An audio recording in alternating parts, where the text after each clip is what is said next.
You are wondering how I got the name Mechanic.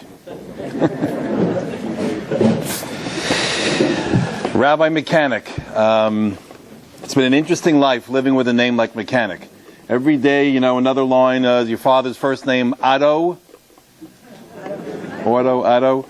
You fix cars. We've heard all the jokes, but that's the name. My older brother, in reality, suffers more than I do. My older brother happens to be a doctor, so he's Dr. Mechanic. He's a brain surgeon, so he's Dr. Mechanic. I'm hoping that my great-grandfather, when he came over from Europe and they asked him, what do you do for a living? So he answered in Yiddish, Ich bin a Mechanech. A Mechanech means an educator. And perhaps the Gentiles couldn't say a ches, so Mechanech became Mechanic. I'm hoping that he wasn't fixing any carburetors or whatever. In any event, I grew up in West Hempstead, Long Island. And I went to Hank, and then I went to South Shore. I graduated high school very early, at the age of 16, after 11th grade, and I went off to Israel at the young age of 16. I graduated simply because I was brilliant, I was humble, and I went off to Israel at the age of 16. Served 3 years in a yeshiva in Israel, in Yerushalayim, called Kol Torah, very serious yeshiva. Came back to America, and I learned in Lakewood, New Jersey a little bit. Then I made my way over to the Ir HaKodesh, the holy city of Flatbush, and I studied in a yeshiva called Torah V'das. And I studied there for about 7-8 years. When I was 21 years old, my life changed radically. Because what happened? I was 21 years old, I was sitting in the yeshiva. It was the second week of June. There was no air conditioning in those days. This is 1981. 26 years ago. No air conditioning in the Beis Medrash, very hot. I'm sitting there learning, and I am summoned to the office of the Rosh Yeshiva, the head of the yeshiva. And I'm saying to myself, what did I do now? Here we go again. And I come in, and the Rosh Yeshiva at the time, his name was Rav Pam, who was a very big tzaddik. And he wanted to introduce me to another rabbi. And I look, and he introduces me to this rabbi, this big, tall rabbi, whose name is Rabbi Noach Weinberg. Rabbi Noach Weinberg is the Rosh Yeshiva. Rabbi Noach Weinberg is the Rosh Yeshiva of Eish HaTorah. You all go to the Kotel, you turn around, you see the new $30 million building that's being built over there. I donated $18. In any event, Reb Noach Weinberg, what happened? What was the story? Reb Noach Weinberg came to America in 1981 and he wanted to start a revolution. He says, I'm going to bring the Mashiach. You know how? We're going to convince 100,000 Jews that the Torah is true and it is beautiful and it is a wonderful way of life. These 100,000 Jews will start keeping the mitzvot. And they will marry a wonderful girl. And they will have wonderful, beautiful children. Not as beautiful as mine, but not bad. And you put it all together, let's say they all have 5-6 children. You create 1 million Shomrei Shabbat Jews within a generation. Imagine suddenly 1 million, observant Jews keeping the mitzvot. Mashiach will come the next day. So this is what he wanted to do in 1981. So he raised $1 million, put it in a bank, and he came to America looking for yeshiva boys to train them in Kiruv Rechokim, which is outreach. What do you say to a Jew who tells you, I don't believe in God? What do you say? Oh? What do you say? What do you say if someone tells you, I believe in God, but I don't believe in the Torah? That was written by some guy in sandals, eating hummus, whatever. But what do you say if someone tells you, I believe in God, Rabbi, I believe in the Torah, I believe in everything, but I couldn't care less. So what? So Rabbi Weinberg came to all the yeshivas in 1981, 26 years ago, looking for yeshiva boys to train them. And he came to my yeshiva, and he came to the head of my yeshiva, and my name was submitted as someone who perhaps would be effective in this work. I was 21 years old. So that's what I was doing in this office with this man with a long white beard and a big black hat. And he sits down with me, doesn't even introduce himself. In a very dramatic way, he leans over and he says, so Mechanic, you want to be part of a revolution? Or do you want to be an accountant? In those days, all the yeshiva guys were either going to be rabbis or accountants. So he says, what do you want to be? Want to be part of a revolution, or do you want to be an accountant? So I said, let's have fun. I looked at him and I said, accountant. To which he laughed, and I laughed. He goes to me, what are you talking about? I said, what are you talking about? He says, what am I talking about? I'm talking about a revolution. He pulled out his bank book and he shows me, $1 million I raised. 100,000 people. We're going to change their lives. Get them to keep Shabbat and the mitzvot. What do you say? Come to Israel in 2 weeks? Come for the summer, we'll train you. We'll show you how to answer any question and how to show Jews the beauty of Torah. So I looked at the rabbi, I said, Rabbi, I got to explain to you something. You got to get your priorities straight. I was a 21-year-old yeshiva boy. I said, first of all, in 2 weeks begins camp. Camp is more important than Mashiach coming, at least when you're a 21-year-old yeshiva boy, where we basically stay up all night. We go to sleep at 5 o'clock, somehow get up for minyan, we play ball, we learn, we eat. It's unbelievable. First of all, camp. I said, second of all, I want to become a rabbi. I want to get smicha. I want to be ordained. In order to do that, very difficult material that needs to be learned and tested. And I had a chavruta, a learning partner over the summer to learn with, and my big tests were coming up in September, so I have to study, I have to learn. And third of all, I told him, I want to get married. And I was waiting 21 years for this. So I got to start dating and get married, so I'm not interested. This is what I told him. Not coming. Not interested in your revolution. So we all know our shlosha dvarim omed haolam omed. You heard of that one? What is it? Torah, right? Torah, tefillah, gemilut chasadim. Torah, prayer, and good deeds. Right?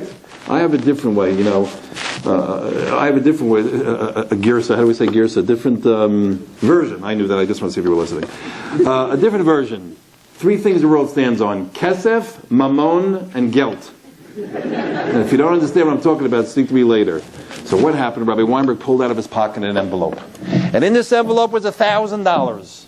He handed me $1,000. He said, you come to Israel in 2 weeks? Here's $1,000. Out of the second pocket, he pulled out a checkbook. He made out a check to El Al. Free ticket to Israel. And he handed me the check. Third pocket, he pulled out a picture of the apartment in the old city of Jerusalem that I would be staying in for free that summer if I came. So I was on the next plane. And here we are 26 years later, and all I've been doing for 26 years, besides getting married and having beautiful children and gaining a lot of weight, all I've been doing is basically debating and discussing with Jews who have difficulties believing in Judaism and believing the basic concepts of Judaism. And it's been a fascinating experience. Through Eshet Torah, we've traveled the world. We've been to every major city in America and Canada. And we've been to France and England and Spain and Germany and Chile and South Africa and Australia and Borough Park. We've been everywhere. And it has been a fascinating experience. Met fascinating people.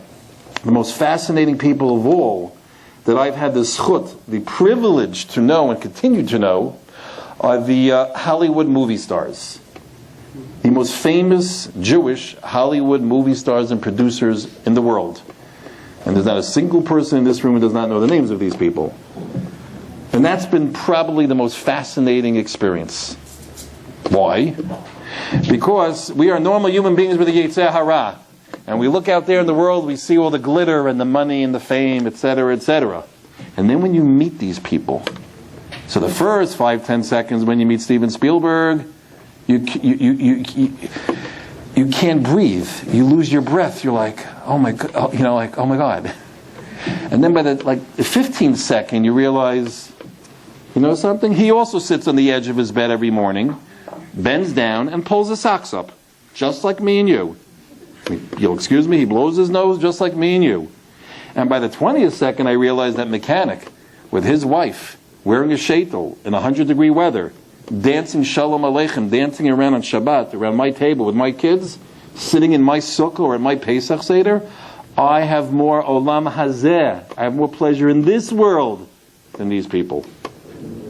And therefore, for me, it's a tremendous privilege to meet these types of people. And I want to tell you about some of these people that I've met, and some of the debates and some of the discussions that I had with them concerning Judaism and the truth of Judaism. So, I'm not going to use this.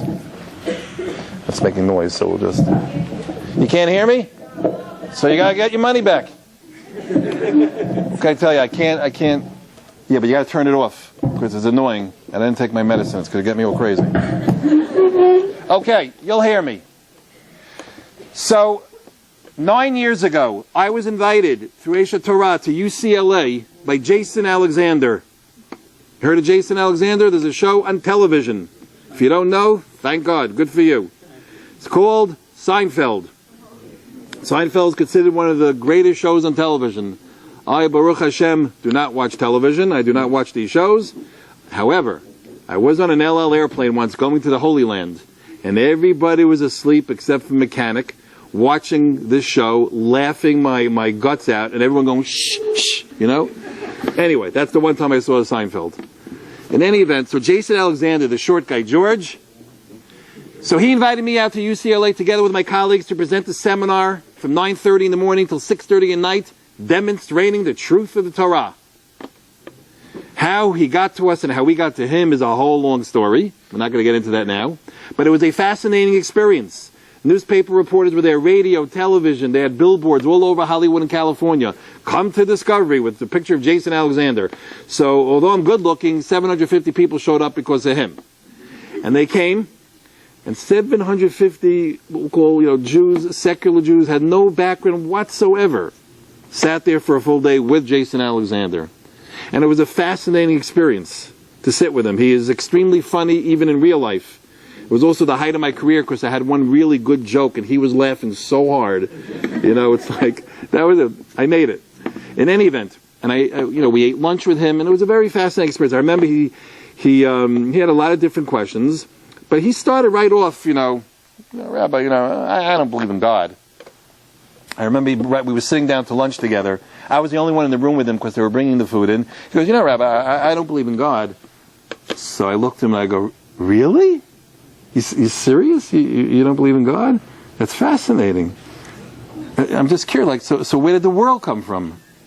Where did the first cell come from? Where the stuff that makes the first electron? Who made the first thing in this world? Where did it come from? So he smiles and goes, Rabbi, it didn't come from anywhere. Nothing was created. The world's eternal. It's always been here. There's no God, come on. It's a nice thing, this Judaism. I like bagels and lox too, he says to me. That's what he said to me. But, come on. It's always been here. So I could have really, really, really destroyed him, as we say in Brooklyn. I could have went after him and I could have said, oh, so you disagree with all the big scientists in the world. Because all the big scientists in the world today, including the atheists who don't believe in God, all agree that the world came about through the Big Bang. What does Big Bang mean? Big Bang means that there was a beginning. Time, space, matter, and energy all came into existence. In other words, the scientists finally agree that the first word in the Torah is true. Bereshit. There was a beginning. Hopefully we'll get them to believe in the next few words. Bara Elokim. We'll get to that. Give us a few more years. But there was a beginning. So I could have said that to him and to Jason. But I didn't want the day to be over. So I said, that's really very interesting. So you think the world's eternal? Hey, so, over lunch, let's have a discussion about this. So I sat down with him, and I had some other friends of mine were sitting there, and, like I said to him, I'm just, you don't believe in God, you don't believe in the next world, you don't believe in the Torah, he said, I don't believe in any of this stuff, I really don't. I said, okay, so let's have a little debate. I said, but first, I need to ask you a question, Jason. You're saying the greatest question in the history of mankind, does God exist? I'm just curious, did you ever read any of Aristotle's books? He wrote books, the greatest philosopher of all time. Do you hear me in the back? Yeah? I guess not. Do you ever read any of Aristotle's books? So he goes, not really. So I go, you never read any Aristotle? He goes, no. I said, well, what about Socrates and Plato? All the big guys, the philosophers, the greatest philosophers in history. You never read any of their books? No. I said, okay, maybe you're only into the Jewish philosophers. There was a man named the Rambam. Maimonides, one of the greatest books of all time, The Guide to the Perplexed. It's 1,000 pages long, demonstrating that God exists and proofs, etc. Did you ever read that? No. Did you ever read the Kuzari, famous book written demonstrating the truth of the Torah, written hundreds of years ago? Did you ever read the first 50 pages of the Chovot Halavavot? First 50 pages called the Sha'ar HaYichud. In philosophy, it's called the first cause proof of God's existence. It's brilliant that there had to have been a first cause that caused everything. No. I asked him, you ever read Camus, Nietzsche, Spinoza, David Hume, Heschel, some other words I came up with? No. He never read anything. He never read anything. So I said, Jason, you got to understand something. That you're not really an atheist. You're really an ignoramus. I mean, you're an idiot. Like, what are you talking about? I'm an atheist. The most you can tell me now, I'm not educated. I don't know. It's a good question. Let's talk about it. And I believe that this is something that we have to use in our life, whether it's with ourselves, our children, our co-workers. I don't believe in this. I don't believe. Really? What do you know about the topic? What have you read? It's very important to demonstrate, and that's what we did. And Jason loved this seminar. He loved it. What impact it had on him? Well, he became more of a Zionist. For the first time in his life, he went to Israel. He started to give tzedakah to some Jewish organizations instead of museums. And where he goes with it, that's, up to his neshama. Now, why did Jason Alexander invite a rabbi from Brooklyn with a really strange last name who swings a chicken over his head one day a year and wears strings on his clothes? Like, what? Why did he invite me? Like, what's going on here? Why? Because he has a friend, a rebbe, a rabbi, who told him to have us come out. Seems in Hollywood, you have a similar system in the yeshivas where older boys have relationships with younger boys to, show them the right way, and they learn with them, and they show them how to pray, etc.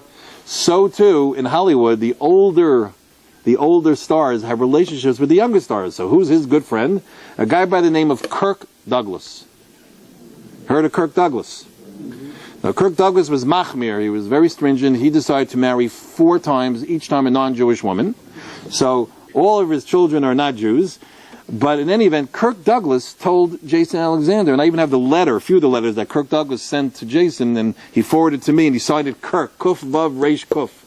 Even though that's not even his name, it's just a Hollywood name, Kirk. That's not even his real, it's not his name. But in any event, Kirk Douglas told Jason Alexander, you gotta have these guys come out and present the seminar. Why? Because 10 years ago, a year before the Jason Alexander seminar, we all went out, myself and 2 of my friends, we went out to Universal Studios in California. And we presented a seminar to 450 Jews, including Kirk Douglas, who was sitting right in the front, about the truth of the Torah and the truth of Judaism. I remember when there was a tremendous amount of security, and there we were, me and my friends, Daffy Duck, Mickey Mouse, talking Torah. It was fascinating. Kirk Douglas did not believe me when I told him my name is Rabbi Mechanic. He started laughing. I had to pull out my driver's license. In any event, so Kirk Douglas, because of this seminar that we presented, he was 79 years old at the time. Right, this is about 10, 11 years ago. He accepted upon himself 3 things. 1, he lights Shabbos candles. Can't have his wife do that. She's not Jewish. So he lights Shabbos candles. 2, he puts on tefillin every single day. Kirk Douglas, and if you know the life that he led, that's pretty amazing. He puts on tefillin every day. What is minhag and chol hamoed is, I don't know. But in any event, he puts on tefillin every single day. And 3rd, he used to learn Chumash with a close friend of mine in California, but that stopped because he's old and sick. But these are the things. Kirk Douglas told Jason Alexander, you got to have the seminar. Now, Kirk Douglas was when we met with him privately, besides the seminar, we sat down to eat lunch. He was very, I found, what was he into? He was very into Jewish history. And I pointed out to him, you want to know if Judaism is true? You want to know if God exists and Judaism is true, Kirk? Take a look at Jewish history. Now, this is a whole 1.5, 2-hour discussion that we're going to do in about 15 seconds. But basically, the Torah tells us, it says in the Torah, that the Jews are going to be an eternal nation. We're going to be eternal.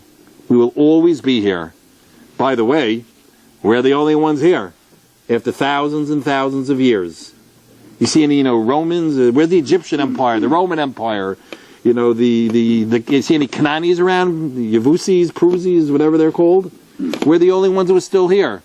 This is without a land, without a common language, without a common culture, with a Holocaust, with pogroms, with crusades. And we're here and we're growing. So I pointed this out to him, that the author of the Torah was obviously a prophet. Says we're going to be eternal, and here we are. But what's really amazing is that the Torah also tells us that the Jews are going to be hated and we're going to be despised. The Torah says in 2 different places, prophecies, how there will be anti-Semitism. Has there been anti-Semitism? Sure has. The Torah tells us we're always going to be small in number. If you think about why there's so many Chinese, there are a billion of them. Because they've been around for a long time. We've been around for thousands of years. We have always been between 5 and 15 million around. The Torah says this. Why, I'm not going to get into. But it says we'll always be small in number. But the author of the Torah says we're going to be eternal. If we're going to be eternal, that means the author knew we're going to be around for thousands of years. If we're going to be around for thousands of years, there's got to be billions of us. How could the same author also say that we're going to be small in number and hated and dispersed? We're going to be dispersed. We're the only nation in history that has been completely dispersed twice, and we will return to our land. So these are the things they pointed out to Kirk Douglas, that clearly the author of our Torah is a Navi, is a prophet, has control over history. So Kirk Douglas told Jason Alexander, you got to do this seminar. Okay. We now jump ahead. So it's 10 years ago, just finished the Jason Alexander seminar. I'm sitting in my office 3 weeks later. I'm reading a Jewish press, eating a Danish that my wife doesn't know about. And I have a secretary. She's an 18-year-old Beis Yaakov girl from a very religious home, so she's really not familiar with any of the names of the movie stars. And I'm sitting there eating my Danish, reading a Jewish press, because, that's what we do at work, right? And she says, Rabbi Mechanic, there's some guy from California on the phone. So I'm thinking, California. I say, ask who it is. I'm in the middle of reading my Jewish press, okay? Who is this? He says, his name is Larry David. So I quickly bite off my Danish, swallow it very, very quickly, get on the phone and go, hello? Hey, Rabbi, it's Larry David. Now, for those of you who don't know, Larry David is the producer of Seinfeld. Larry David is the biggest thing in Hollywood now. Larry David, according to Forbes magazine, has made well over $100 million just on the reruns of Seinfeld at 2 in the morning. And there's Larry David on the phone with me. I go, hey, Larry, how you doing? No, first it says Larry David, and I just freeze, because maybe it's a prank. So after a few seconds, he goes, yeah, the Larry David from Seinfeld. I go, hi, Larry, how you doing? Meanwhile, my heart is like this. Hey, how you doing? What's going on? He goes, Rabbi, I don't like rabbis. That's the way our relationship began. Imagine you go out on a date, No, I can't make that joke. Forget it. Rabbi, I don't like rabbis. I said, glad to hear that. So he goes, I want you to know something, Rabbi. I'm Jewish. But I've never done a single Jewish thing in my life. I have never been bar mitzvahed. I have never been inside a synagogue. He said, the only Jewish thing I have ever done is I married a Jewish woman. And that was an accident. I met her in a bar. I liked her. So I married her. He's getting divorced. Yeah, I know. He's getting divorced now. I just heard this a few weeks ago. In any event, he says, and I've had questions my whole life on Judaism. I have some serious questions. But since I don't like rabbis, never got my answers. But I was at the Jason Alexander seminar when you and your friends spoke. And I was there. And I decided that I would like to speak to you. So when are you going to be in California next? And we'll get together. I'd like to meet with you. So I go, that's unbelievable. I happen to be coming tomorrow. I get off the phone. I call up my travel agent. Thank God not a single coach seat was available. Only first class. I went to my boss. I got to go first class. Only first and last time I went first class in my life. First class, California. It was a Thursday. Right, because I had to stay for Shabbos. Right. So I pull up there. For those of you who don't know, there's on Pico Boulevard, there's a restaurant, Pat's Restaurant. So even though my name is Mechanic, I rented this old jalopy car that I pull up with. He pulls up in a 4-block long limousine with 2 bodyguards. And I called ahead to the restaurant to let him know that, we're coming. I don't want to stand outside online for 20 minutes with Larry David. So, Larry, how you doing? Shalom. And the two of us walk into this religious restaurant. 150 religious Jews, forks, stop in the midair, with the steak on it, and they're just staring at us. Now again, I know I'm good looking, but they're staring at him. So, I told them to prepare for me a place. I want it to be all the way in the back. First of all, this way I could walk all the way down the restaurant and everybody could look at me and say, who's this guy? It's Larry David, right? And also, I wanted some privacy. So we walk all the way to the back. They put a mechitza around us, one of these dividers. And there I am with Larry David. And the whole place is tumbling, how do I say tumbling? there's everyone's talking and schmoozing, Larry David, this. And I remember the waiter came over, with his menu. And they give us the menu. And I'm sitting there with Larry. I remember thinking, I cannot believe I'm sitting here with Larry David. I mean, I'm just a regular yeshiva guy from Brooklyn. Like, this is just amazing. People would give millions to be sitting here with him. And I remember he said to me, Larry, Rabbi, feel free. Order whatever you'd like. And I'm thinking, the guy's a billionaire. I'll just order the restaurant. How about buy me the restaurant? I mean, what's 100, it's 5 reruns, So I ordered my steak, he ordered his steak, and the moment of truth arrives. There I am with Larry David. And he goes to me, I remember we ordered our meals, and we're putting in our napkins in our shirts, and I figured, he'll start asking me, are you married? Do you have children? What's your life all about?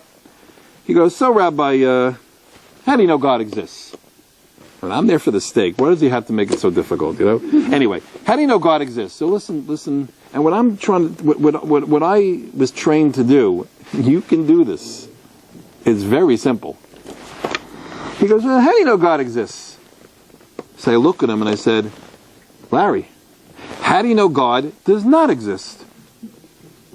So he looks at me with such disdain, with a look of, I brought you all the way over here from Brooklyn to ask you a question, and you act like a Jew and you answer me with a question? So I remember with his hand, he goes, Rabbi, I asked you a simple question. How do you know that God exists?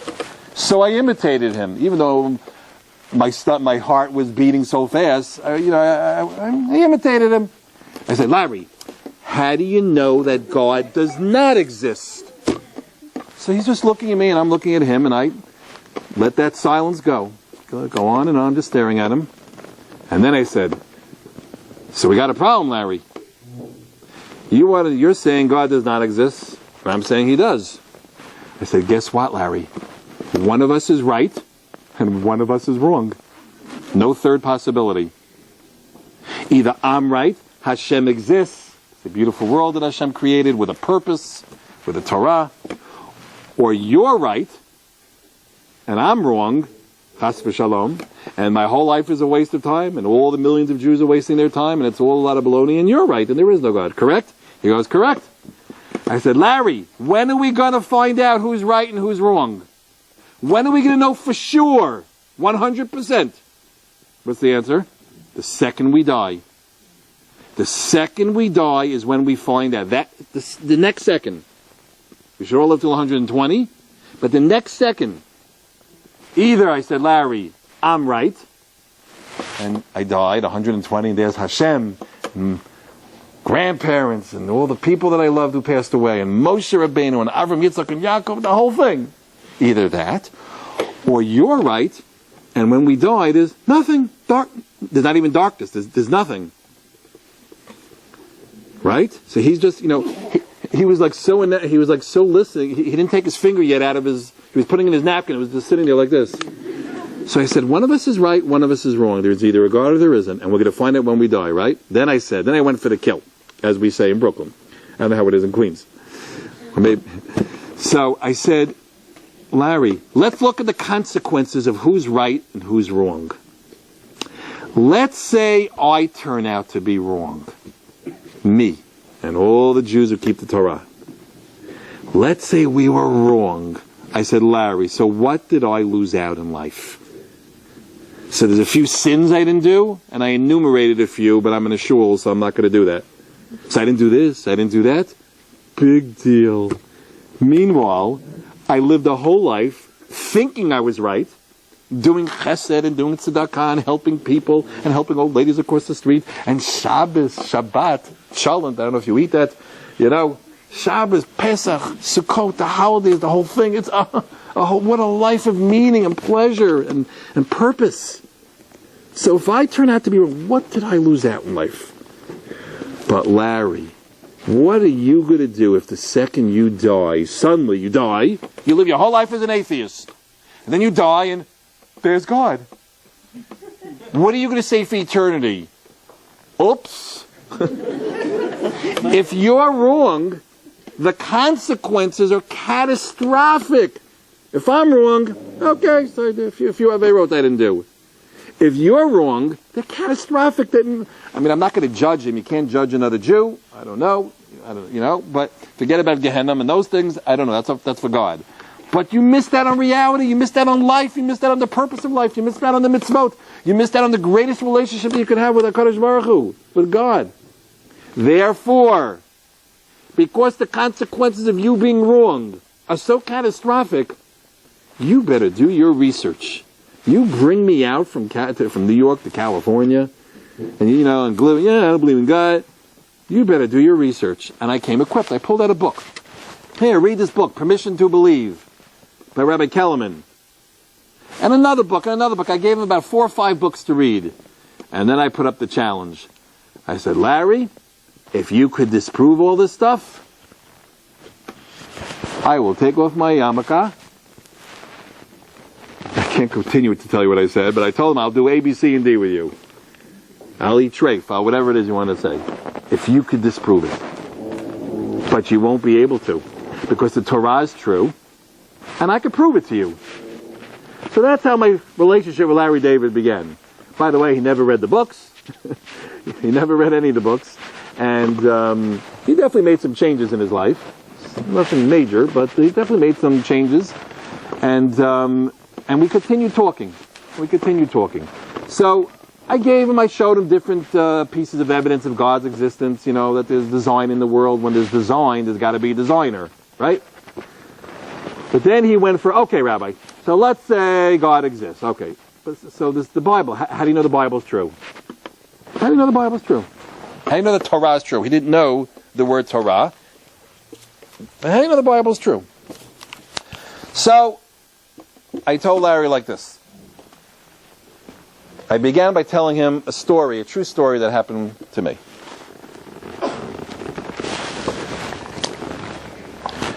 I told him, he says, how do you know the Torah? Assuming God exists, how do you know He communicated to the world through the Torah, through Judaism? Through the Torah, the Bible. So I said, Larry, let me tell you a story. And everybody here should listen to this. Because this is the foundation of Judaism. This is the most important piece of information that any Jew has to know.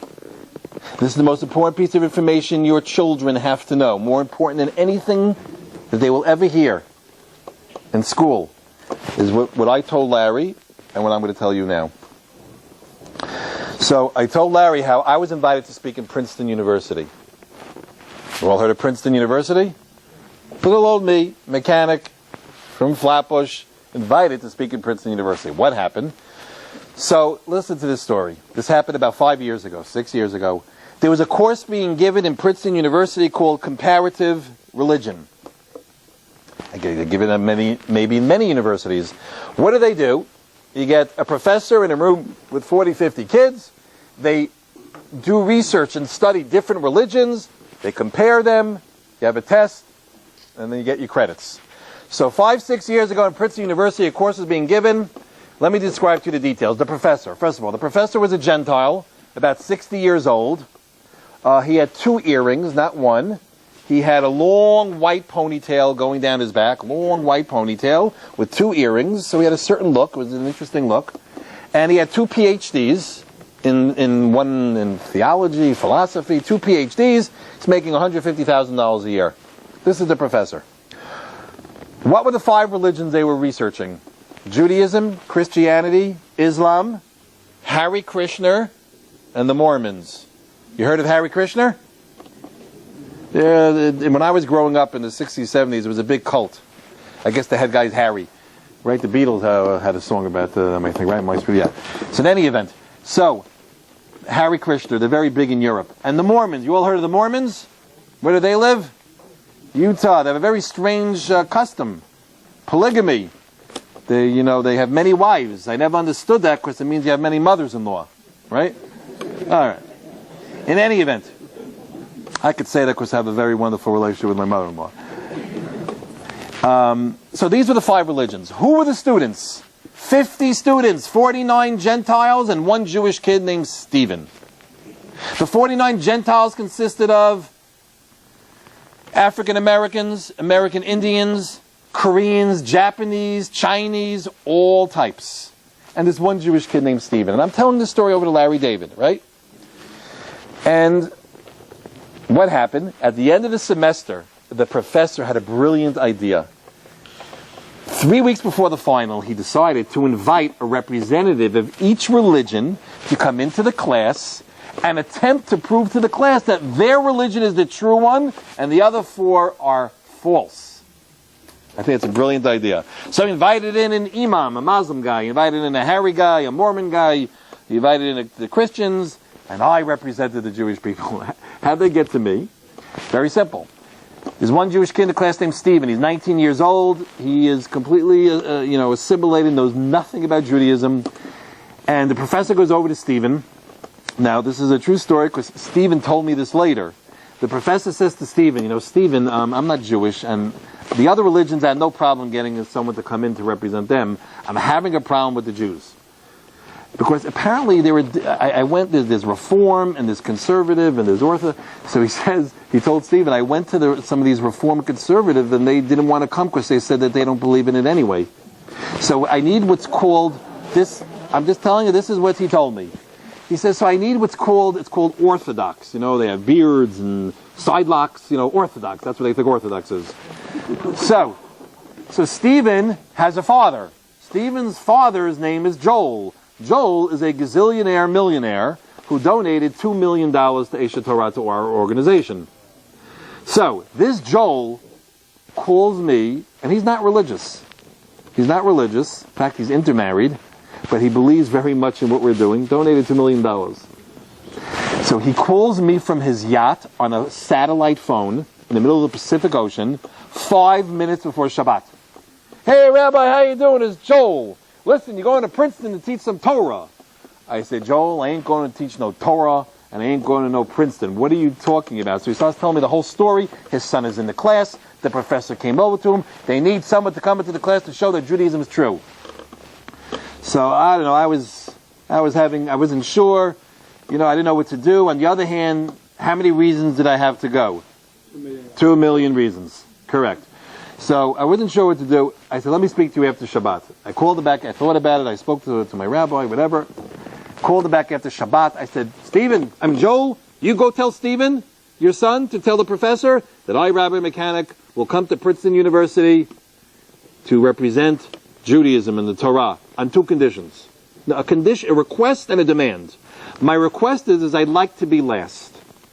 We each came on a different day. The Christians came Monday. The Harry Christians came Tuesday, the Muslims came Wednesday, the Mormons came Thursday, and I came Erev Shabbat. I came on a Friday. I said, if possible, I'd like to be last. I have my reasons. But here was my demand. I said, Joel, this I demand. I want you to swear to me that unless your son, God forbid, dies in the next few days, that your son is going to be there. I don't care if he has 107 temperature, you'll hook him up to IV, get Hatzalah, wheel him in. Why did I want his son there? Because first of all, I want to, the whole idea of teaching Torah and getting a mitzvah in the middle of Princeton University, I like that idea. I needed that Jewish kid there. But furthermore, it's not so simple that you can teach Torah to Gentiles. There's complicated halachic issues. So if you have the Jewish boy there, no problem. So Stephen was there. And let me tell you, it is now 5 years later. Stephen is 24 years old. Stephen no longer uses the name Stephen. He only uses his Hebrew name Shalom. He is a Baal Tshuva, learning in yeshiva in Israel, and his father hates me. But he still gives the money, and he raised it to 2.1 million. Now, he doesn't hate me so much, because, whatever. What happened? He never heard what I'm about to tell you. He liked what he heard. He went on Birthright, somehow ended up at the Kotel, somehow ended up at Eshet Torah, somehow ended up in a class, and tzitzit, tefillin, mezuzah, kashrus, boom. Now he keeps the Torah. It's an amazing story. So, what happened there at Princeton? So I walked in that front, and again, I'm telling this all to Larry David in the restaurant. So I walked into this Princeton University, to this class, and I look at these students. They just sat through listening to the Muslims and the Christians and the Harrys and the Mormons, and they're pretty jaded. They've had it already. So I look at them and I go, tell me something. That's why I started my speech. I didn't introduce myself, nothing. Tell me something. The other 4 religions who came here this week, how did they describe to you the founding moment of their religion? How did they begin? Listen very carefully. This is what we have to teach our children, the number one thing, at the right age. How did they begin? So a Korean boy raises his hand. What did he say? He says, yeah, they all began with one man. He says, they all began with some guy. I had a dream. I had a vision. God spoke to me. No one saw anything. This is all a lot of baloney. And then another kid says, yeah, Rabbi, that's why religions stink. Because religion teaches you, if you don't believe in my man, we blow you up in the World Trade Center. We pogrom you. We Holocaust you. And then another girl jumps up and goes, every religion thinks their man, he's the man. And everybody can't be the man. There can only be one. And then I said to her, clearly, I'm the man. But at least my wife thinks so. But in any event, they thought this. I said, So you all aware of this? Every single religion in the history of mankind, there have been approximately 15,000 claims. 15,000 religions since Abraham till today. Some of them are very big religions, some are small. And every one of them begins where someone says, the Lord spoke to me. The Lord said, give me all your money. The Lord gave me a book. And they never say, and you saw it. No witnesses. Every religion is like that. And these kids, they were smart. They're in Princeton. And they realized that. So at this point, my heart is beating really fast. And I say to them, now I could have said, and what about Judaism? But I wanted to have some fun with the professor. Why? Because you see, the professor has 2 PhDs. He's making $150,000 a year. Mechanic has no PhDs. I owe $150,000. And you know what? I know more than him. So instead of me saying to them, and what did you learn, and what about Judaism? I said, what did the professor who was sitting over here, what did the professor teach you about Judaism? So a young Chinese girl, 19-year-old girl, raises her hand. I didn't want to ask her her first name. I was afraid I wouldn't be able to pronounce it. So this 19-year-old, she's 19, very brilliant girl. She talked with her hands. She was like, well, like the professor taught us, like the Bible, like the Lord gave the Bible to Moses. I said, okay, let me get this straight. At this point, my heart was beating so fast it was already outside the table, because I got him. I said, let me get this straight. You learned here in Princeton that Judaism is just like all the religions in the world, where some guy, Moses, claims, God gave me a book. Right? And they're all saying, right. So I had with me an overhead projector and a screen. And I proceeded at 50 slides, 50 psukim in the Torah, 50 verses, with the English translation on the bottom. And for 7 or 8 minutes, I just read the verses to them. And we all know what the verses say. What does it say in the Torah? Nothing about Hashem giving the Torah to Moshe. What happened? There was a national revelation where God spoke. What is our claim? God spoke to the entire Jewish people and said, hello. Approximately 3 million Jews. And I read to them, I'm just, Ki bayom hashlishi, on the third day, Yered Hashem came down, la'einei kol ha'am. God came down in front of the entire nation. They saw it. Nowhere, you don't have this in the Quran or the New Testament or anywhere. Vaydaber Hashem to their prophet, lifnei ha'am, in front of the nation. No such thing. Only the Jews. Only our Torah. Next pasuk says, Vayecharat kolam, the entire nation was shaking. Moshe took out the entire nation to meet God. The entire nation, the entire nation, the entire nation. And I'm showing them this. I didn't look at the professor because he was probably turning 30 colors. Right? See, their problem is they're influenced by, like when I asked Larry, what do you know about the Torah? He goes, I don't know, I saw the movie. Where Cecil B. DeMille in the movie The 10 Commandments made the greatest mistake in history. We're going to get to that in a moment. So I'm showing them how Judaism's claim is God gave a Torah to the entire Jewish people, revealed himself to the entire Jewish people. Millions of people. So this Chinese girl, it was amazing. She stands up. She goes, hold on a second. Are you saying that according to Judaism, when God supposedly introduced this Bible, he did it to a bunch of people? That was the word she used. He did it to a bunch of people? So I walked towards her and I said, I wouldn't say a bunch. I would say 3 million men, women, and children. And you know what this Chinese girl said to me? It was a moment I'll never forget the rest of my life. She says to me, Rabbi, does the world know about this? And I said, no, they don't. Because billions of people saw the 10 Commandments, where Cecil B. DeMille, the producer, made the greatest mistake in history.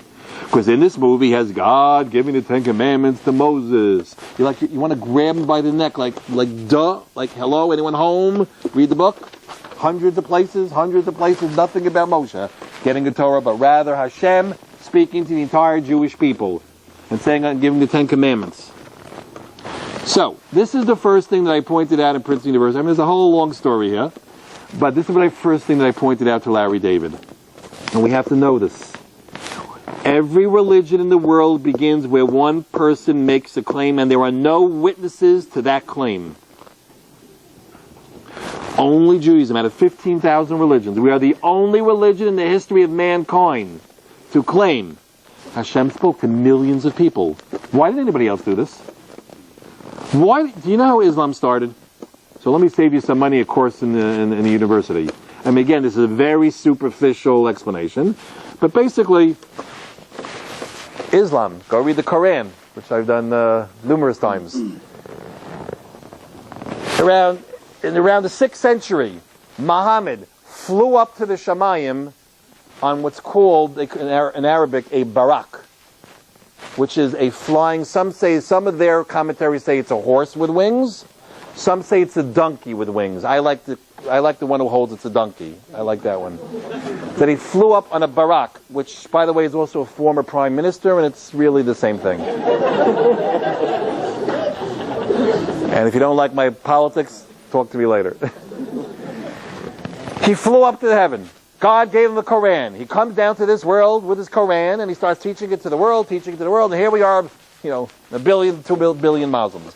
Ask any Muslim, as I have done, like when it's safe in the middle of an airport. Just ask a simple question. Is there any book in all of Islam, tens of thousands of books, where it claims that somebody saw the flying donkey with him on it going up to the heavens? Did anybody see that? No.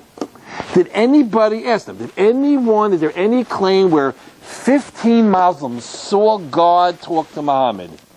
Like it says in our Torah 100 times, but Moshe Rabbeinu. No. So, in other words, the entire religion is based on the testimony of one man. Maybe he didn't take his medicine that day. How do you know? It's a simple question. And I told this over to Larry. Every religion begins with, why didn't the Muslims or the Christians or the Hare Krishnas or the Mormons, why didn't they write in their books? And the Lord appeared there. Joseph Smith is the leader of the Mormons. I once had a debate in fact, on my way back from the Jason Alexander seminar, there was a snowstorm in New York.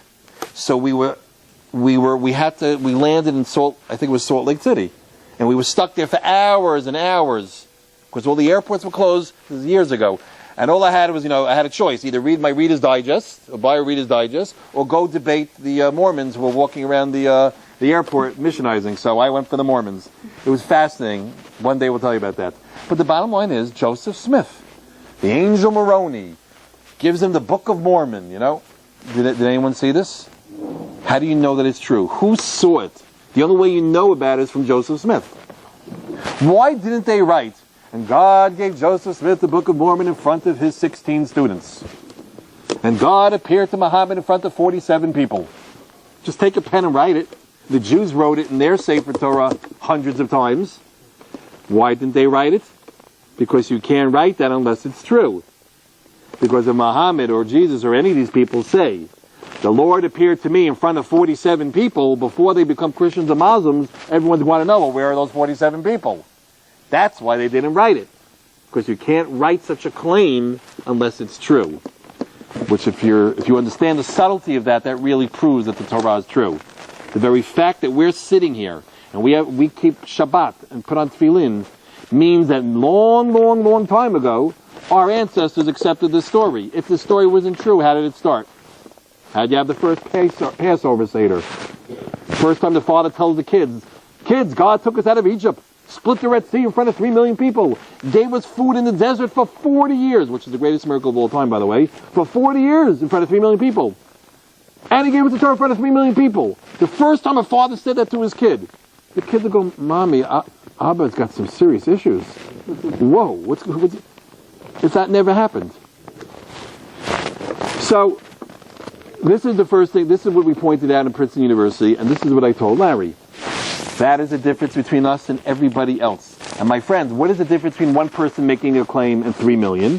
If one person tells you, I just saw, a yellow car pass by with the license plates 1, 2, 3, 5, 6, 7, now would you bet $1 million on that without having seen the car? That that's true? No, it's one person. Maybe it's true, maybe it's not. But if a million people tell you we saw it, then you know it's true. That's how you know any historical event is true. That's how you know, I don't know, did the Yankees play yesterday? Or any sports game, or how, or any event in history is by the amount of people who are claimed to have witnessed it. That's what makes it an historical claim. And that's why Judaism is not a religion, it's an historical claim experienced by millions of people. So this is what I told Larry. He didn't know this, and I showed him the Psukim, I showed him the Torah. We don't claim Moses. It's God appeared to the entire Jewish people. So then he asked me, okay, Rabbi, I hear what you're saying, and again, please understand I am shortening. I met with him 3 or 4, we had four 3-hour sessions, me and him. So we went over a lot of material. I'm doing this quickly. But then he asked me, but the bottom line is billions of people believe in these one-man religions. There are billions of people who believe that the Lord spoke to the Christian guy, even though there were no witnesses. Billions of people believe that the Lord spoke to Muhammad. Millions believe that God spoke to Joseph Smith or the Mormons. And millions believe, there were 30 million Moonies, Reverend Moon. Right? They believe in it. So he said, I'm not going to use the words that he used, but he said, so what you're saying is billions of people are all stupid? So how did I answer that? Very simple. You hear the question? Billions of people believe in all of these stories where one man says, the Lord appeared to me, which is what Christianity is, what Islam is, what all other religions are. It was bothering him, that billions. So I pointed out to him, I said, Larry, I will now show you that the fact that billions of people believe in something is meaningless. It does not matter how many people believe in something, and it doesn't matter how smart they are. You tell me it's like Larry said to me, Mechanic, just say yes or no, are there 25,000 Christians who are smarter than you? Who have more PhDs than you and know more than you'll ever know about religion? I said, no, there are not. There are 100,000. So he's like looking at me, Larry. I said, you didn't ask me about the Muslims. He said, okay, are there 25,000 Muslims who are smarter than you? I said, no, there are 100,000. He said, so why are you an Orthodox Jew? You just agreed there are 200,000 Christians and Muslims who are smarter than you and know more about philosophy than you'll ever know. So how do we answer that? I said to him, I'll show you how the fact that someone is smart and the fact that there are billions of people who believe in something is meaningless. Why? Because, my friends, 1 billion Christians say that their guy was the final prophet, and whoever comes after him and claims to have a prophecy that's greater than their prophet is a liar. Muhammad could not be greater than Yashka. And therefore all the Muslims are wrong. That's what every Christian will tell you. They're leading the wrong life. And 1 billion Muslims say that 1 billion Christians are wrong. Could they both be right? We know as Jews, they're both wrong. But between the two of them, they're mutually exclusive claims. At least one of them has to be wrong. It's simple logic. And therefore I just proved to you in 10 seconds that there are billions of people walking around in this world, and many of them are geniuses with multiple PhDs from Princeton and Harvard, and they're wrong. So therefore the fact that you know brilliant philosophers, or you meet a professor in college who's brilliant and he's an atheist, big spiel. There's brilliant people who are not atheists. You'll find that brains doesn't determine truth. The amount of people who say, I believe, that doesn't determine the truth. What determines how do you know a story is true? Not by how many people believe in it, not by how smart the people who believe in it are, but rather, what is the story that they are believing in? If I tell you, I went bowling yesterday, you can either believe me or not. Then I can tell you, there was a Holocaust. The state of Israel was proclaimed, there was a 6-day war. Do you see the difference between the two? Those are historical events experienced by millions of people.